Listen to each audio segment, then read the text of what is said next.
नमस्कार दोस्तों, आपका स्वागत है आपके अपने चैनल ऑनलाइन स्टडी पर। तो दोस्तों, आज के इस वीडियो में आपके लिए लेके आया हूं बहुत ही इंपॉर्टेंट। तो दोस्तों, आप मेरे साथ बने रहिए, मेरे वीडियो को लास्ट तक देखिए बिना स्किप किए। तो दोस्तों, जैसा कि आपको स्क्रीन पर दिख रहा होगा कि भारतीय संविधान के जो भाग हैं, मैं उससे रिलेटेड क्वेश्चन ये लेके आया हूँ। मैं सारे के सारे आपको टोटल भाग कराने वाला हूँ, तो आप मेरे साथ बने रहिएगा, मेरे वीडियो को लास्ट तक देखिएगा। तो जो कि दोस्तों, भागों की संख्या कितनी है? 22 है। और भी अतिरिक्त भाग होते हैं, दो का खा होते हैं, लेकिन टोटल भाग कितने हैं? 22 है। अनुच्छेद कितने होते हैं? 395। मूल संविधान 395 भाग थे, अनुच्छेद थे। और 395 अनुच्छेद थे और 22 भाग थे और 8 अनुसूचियाँ थीं। तो जैसे कि दोस्तों, आपको पता होगा कि ये मूल संविधान की बात है, लेकिन अब अनुसूचियों की संख्या 12 हो गई। ये अनुच्छेद 462 के पार हो गए हैं। भाग तो वही हैं, उसमें से का और खा जोड़ के दिए, इस तरह से 24 के करीब भाग पहुँच गए हैं, नहीं तो ज़्यादा ही होंगे।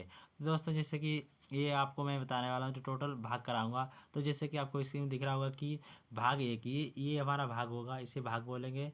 ये नंबर वाइज होता है जितना भाग होगा, और इसके बारे में लिखा जाता है कि भाग एक में क्या है। ये अनुच्छेद होगा, तो ये अनुच्छेद बोला जाएगा, अनुच्छेद। तो जिस तरह से ये अनुच्छेद बोला जाएगा, तो इसमें क्या है, ये जो है भाग एक में क्या है? भाग एक में संघ एवं उसका राज्य क्षेत्र, यानी कि संघ जो, यानी संघ का मतलब होता है भारत राज्यों का संघ है। तो इसके बारे में बताया गया है भाग एक में, और उसके राज्य क्षेत्र जितने भी हैं उनके बारे में बताया गया। ये अनुच्छेद एक से 4 तक के बताता है। फिर एक भाग दो में क्या है? भाग दो में नए नागरिकता, नागरिकता किस तरह से भारत की प्राप्त करेंगे, और कितने अनुच्छेद है? ये 5 से 11 तक के अनुच्छेद में आता है। ये बहुत ही इंपॉर्टेंट क्वेश्चन है, क्योंकि कभी कभी पूछ देता है कि नागरिकता किससे किससे अनुच्छेद तक आती है, और ये भी पूछ देता है कि नागरिकता किस अनुच्छेद में कैसे किस तरह से हम प्राप्त कर सकते हैं। तो इसका भी वीडियो मैं लेके आऊँगा जल्दी ही। तो दोस्तों, अगर आपने मेरे चैनल को सब्सक्राइब नहीं किया तो मेरे चैनल को सब्सक्राइब कर लें और बेल आइकन को प्रेस कर लें। तो दोस्तों, आइए हम बढ़ते हैं और अपने कंटेंट की तरफ। तो दोस्तों, जैसे कि आपको स्क्रीन में दिख रहा होगा, भाग 3 क्या है? भाग 3 में है मौलिक अधिकार। तो भाग 3 में मौलिक अधिकार हैं 12 से 35 तक। ये बहुत ही इंपॉर्टेंट है। तो कभी कभी क्वेश्चन भोग देता है। इसी भाग 3 को हम क्या कहते हैं? भाग 3 को दोस्तों क्या कहते हैं? भाग 3 को कहते हैं मैग्ना कार्ट। क्या कहते हैं? मैग्ना मैग्ना कार्ट कार्ट कहते हैं। तो भाग 3 को क्या कहते हैं? मैग्ना कार्ट कहते हैं। ये भी क्वेश्चन पूछ देता है कि भाग 3 को क्या कहते हैं? मैग्ना कार्ट कहते हैं। ये बहुत ही इंपॉर्टेंट है। भाग 4 में नीति निर्देशक तत्व हैं। ये 36 से 51, अनुच्छेद 36 से 51 के बीच आते हैं। इसी के बीच में पंचायतें आती हैं। 40 में पंचायतें होती हैं, तो पंचायतें भी इसी के बीच में आती हैं। तो किस में आती हैं? नीति निर्देशक तत्व में पंचायतें आती हैं। तो ये 4 के काम में क्या है? भाग के 4 के काम में मौलिक कर्तव्य है। ये मौलिक कर्तव्य, ये दोस्तों अनुच्छेद लिखना बोले, ये 51 काम के अंतर्गत आते हैं। ये 51 का के अंतर्गत आते हैं। किसके अंतर्गत आते हैं? ये 51 के का के अंतर्गत आते हैं मौलिक कर्तव्य। तो ये हो गया दोस्तों, ये भी बहुत इंपॉर्टेंट है। क्वेश्चन बहुत बार, कई बार पूछा गया है ये, कि मौलिक कर्तव्य किस अनुच्छेद के अंतर्गत आते हैं, किस भाग के अंतर्गत आते हैं। तो ये बहुत ही बार, कई बार पूछा गया है क्वेश्चन। तो ये हो गया। तो जिससे कि और है भाग 5 में क्या है? संघ, यानी कि भारत राज्यों का संघ, इसके बारे में कहा गया। ये अनुच्छेद है 52 से 151, क्योंकि 51 का 36 से 51, तो 52 से 151 तक होता है। ये संघ भाग 5 में है। तो आइए हम बढ़ते हैं और भी प्रश्न की तरफ। तो मेरा प्रश्न क्या है? मेरे प्रश्न है दोस्तों, जैसे कि से है भाग 6 में क्या? राज्य, राज्य 152 से 237 तक ये राज्य का विवरण किया गया है। ये भाग 6 में है राज्य। राज्य जितने भी हैं भारत के, भाग के साथ ही पता जो भी है, सभी सभी के सभी। अब क्या है? ये है भाग 7 में क्या है? भाग 7 में दोस्तों क्या है? भाग 7 में है पहली अनुसूची के भाग खा के राज्य, यानी कि जो पहली अनुसूची है उसमें जो भाग खा है उसके राज्यों के बारे में 238 था, लेकिन अब ये क्या हो गया? निरस्त हो गया है। क्वेश्चन आ सकता है कि निम्नलिखित में से कौन सा निरस्त अनुच्छेद है? तो ये 238 रख सकता है, और भी अनुच्छेद निरस्त में उनको भी बता दूंगा। तो ये हो गया अनिरस्त हो गया, यानी अलग हो गया। तो इस तरह से ये हो गया। भाग 8 में क्या है? संघ राज्यों का क्षेत्र। क्या है? संघ राज्यों का क्षेत्र, यानी संघ राज्य का क्षेत्र भाग 8 में आता है। ये भी बहुत ही इंपॉर्टेंट क्वेश्चन है, कि क्वेश्चन आता है कि भाग 8 में क्या है? यह संघ राज्यों का क्षेत्र किसके अंतर्गत आता है? भाग 8 के अंतर्गत आता है। क्या? संघ राज्यों का क्षेत्र। संघ राज्यों का क्षेत्र किसके अंतर्गत आता है? भाग 8 के अंतर्गत आता है। भाग 9 में क्या है? पंचायत। ये तो वेरी इंपॉर्टेंट, यहाँ पर आप वेरी वेरी लिख लीजिए, क्योंकि ये बहुत ही इंपॉर्टेंट होने वाला है। क्योंकि ये पंचायतें किस भाग में आती हैं? क्वेश्चन कभी पूछ देता है पंचायतें किस भाग में आती है। तो पंचायतें 9, भाग नंबर 9 में आती हैं। ये 243 का से अड़ा, यानी कि ना लिख गया, ये का से अड़ा तक है। ये है ड़ा ऐसे वाला, इस तरह से वाला है क्वेश्चन। तो ये यहाँ पर ये है, तो ये कहाँ से ड़ा तक है, तो आता है ये पंचायत है। ये पंचायत है किस भाग में, 9 में। वेरी इंपॉर्टेंट है, आप वेरी वेरी इंपॉर्टेंट इस क्वेश्चन को, इसको लिख लीजिएगा। आइए हम बढ़ते हैं दूसरे क्वेश्चन की तरफ। तो दूसरा क्वेश्चन क्या है, दूसरा क्वेश्चन है भाग 9 के काम में क्या है। भाग 9 के काम में क्या है, भाग 9 के काम में क्या है, नगर पालिका, यानी नगर पालिकाएं जितनी भी होती हैं वो भाग 9 के काम में है। क्वेश्चन ये भी वेरी इंपॉर्टेंट है कि क्वेश्चन आ सकता है कि नगर पालिका किस अनुच्छेद के अंदर आती है, 9 के का के अंतर्गत आती है। ये 243 ता से, यानी कि 243 ता से लेकर 243 वाह और छा के तक है। कितने, 243 वाह और छा के बीच में आती हैं ये नगर पालिकाएं।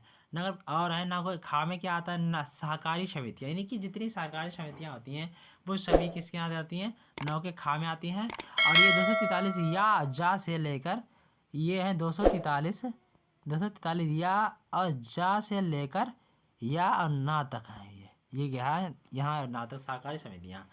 और क्या, अनुसूचित और जनजातीय क्षेत्र, यानी अनुसूचित जनजातीय क्षेत्र किसके भाग में, भाग 10 में आते हैं ये अनुसूचित और जनजातीय क्षेत्र। ये 244 कितने, 244 का तक ये अनुच्छेद के अंतर्गत आते हैं। अब भाग 11 क्या है, भाग 11 में क्या कहा गया, संघ और राज्यों के बीच संबंध। ये वेरी इंपॉर्टेंट क्वेश्चन है, ये अभी रेलवे हाल ही में पूछा गया क्वेश्चन है कि क्वेश्चन ऐसे आया था कि संघ और राज्यों के बीच संबंध किस भाग के अंतर्गत आता है, तो ये भाग 11 के अंतर्गत आता है। बहुत ही इंपॉर्टेंट है, जैसे कि ये क्वेश्चन। तो दोस्तों आइए हम बढ़ते हैं और अपने भाग की तरफ। तो मैं सारे भाग आपको कराने वाला हूँ, तो दोस्तों आप मेरे वीडियो को स्किप मत कीजिएगा, और आप मेरे चैनल पर नए हो तो मेरे चैनल को सब्सक्राइब कर लीजिएगा। तो ये भाग 12 में क्या है, भाग 12 में है, भाग 12 में दोस्तों क्या है, वित्त संपत्ति और संविदाएं और बाद, जितने वित्त संपत्ति वगैरह है ये किसके अंतर्गत आती हैं, तो ये 264 से 300 का के बीच आती हैं। ये बहुत ही इंपॉर्टेंट है ये भी। तो ये भाग 12 के अंतर्गत आती हैं। अब भाग 13 में क्या है, भाग 13 में है भारत राज्यों के बीच व्यापार के भीतर व्यापार वाणिज्य और समागमन होगा, यानी कि भारत के जो राज्य हैं उनके बीच व्यापार वाणिज्य वगैरह ये बढ़ावा होगा। तो ये भाग 13 के अंतर्गत आता है। तो ये हो गया। और बढ़ते हैं अपने और भी जो भी भाग है हमारे, ये अनुच्छेद कितने हैं, अनुच्छेद ये 300 से 307 के बीच आता है। भाग 14 में क्या है, भाग 14 में दोस्तों संघ एवं राज्यों के बीच स्वाधीन सेवा, संघ एवं राज्यों के बीच स्वाधीन सेवा, और 308 से 323 के बीच आता है। ये हो गया।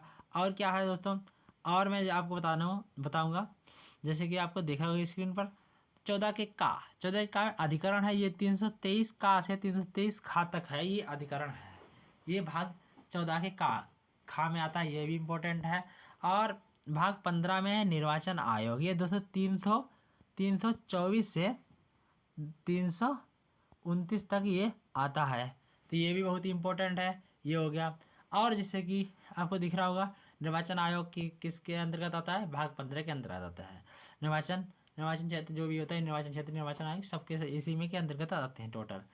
और भाग 16 क्या है, भाग 16 में है कुछ वर्गों के संबंध में विषय उपबंध, यानी कि कुछ वर्गों के संबंध में विषय उपबंध, जो भी विषय बनेंगे उनके उपबंध क्या होंगे, ये है। तो 330 से लेकर 342 तक ये आते हैं, ये अनुच्छेद के अंतर्गत है। और भी जैसे कि देख लीजिएगा, तो ये हो गया। और मैं आपको बताऊंगा, जैसे कि आपको स्क्रीन में दिख रहा होगा कि भाग 17 में है राजभाषा, और 343 से क्या है, 343 से 351 में ये क्वेश्चन आता है। तो इसमें क्वेश्चन ऐसे ही पूछता है, किस राजभाषा का वर्णन किस भाग में है, ये ऐसे पूछता है। 343 में क्या है, 343 में क्या है, राजभाषा है। अभी ये पीटी का एग्ज़ाम, यूपी का जो पीटी का एग्ज़ाम हुआ था, पीटी का 16 अक्टूबर को हुआ था, 16 अक्टूबर को ये हुआ था सेकंड शिफ्ट में। तो ये उसी में एक क्वेश्चन पूछा गया था, 343 में क्या है, तो राजभाषा है, ये क्वेश्चन आया था। आपको जैसे कि स्क्रीन पर दिख रहा होगा इसी तरह से क्वेश्चन आया था। तो आइए और बढ़ते हैं अपने क्वेश्चन की तरफ।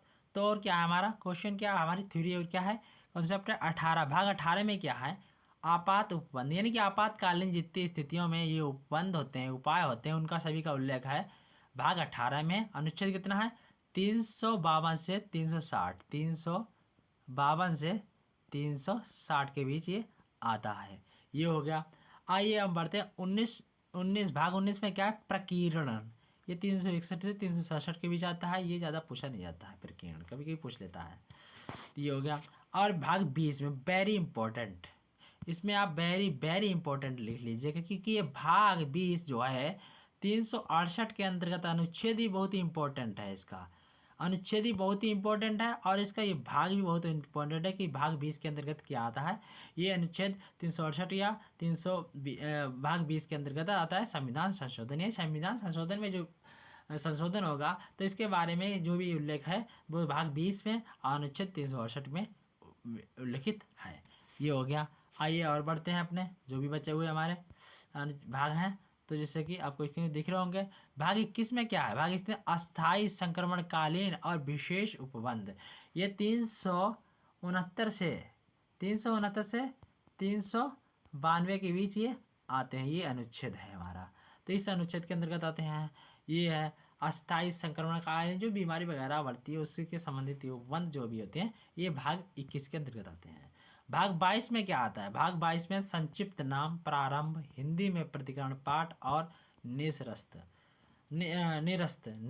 जो भी है। तो ये 393 से 395 के बीच आता है। ये क्या है, इसका अनुच्छेद 393 से 95, इतना ही लिख लेता हूँ, 95 के बीच आता है ये।